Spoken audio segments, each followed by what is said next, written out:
তাওহীদ এটা সে এস্টাবলিশ করবে, আবার শিরক থেকে মুক্ত থাকবে। অর্থাৎ ইবাদত অবশ্য তাওহীদ যদি এস্টাবলিশ করে শিরক থেকে মুক্ত অটোমেটিক হয়ে যাবে। আল্লাহর ইবাদত করবে, কিন্তু শুধু আল্লাহর ইবাদত করলেই হবে না, আল্লাহর ইবাদত করার পাশাপাশি আর কারোর ইবাদত করা যাবে, এই বিষয়টি হলো কার হক?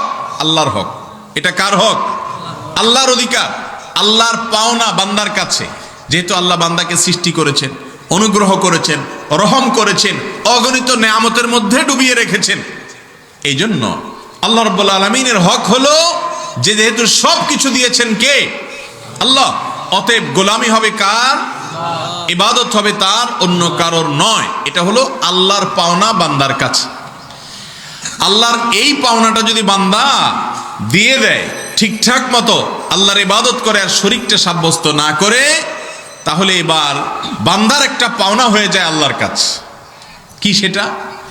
ওয়া আম্মা হাক্কুল ইবাদি আলাল্লাহ, বান্দার পাওনাটা হলো আল্লাহর কাছে আল্লাহ ইউআযযিবা মান লা ইউশরিকু বিহি শাইআ, যে ব্যক্তি আল্লাহর সঙ্গে কাউকে শরীক সাব্যস্ত করে না, কাউকে পার্টনার সাব্যস্ত করে না, আল্লাহর সঙ্গে কোনো কিছুর কোনো তুলনা তার কাছে নাই। এই রকম তাওহীদ যদি কেউ মজবুত করতে পারে, এই ব্যক্তির পাওনা হয়ে যায় আল্লাহর কাছে যে আল্লাহ তাকে কখনো আযাব শাস্তি দিবেন না।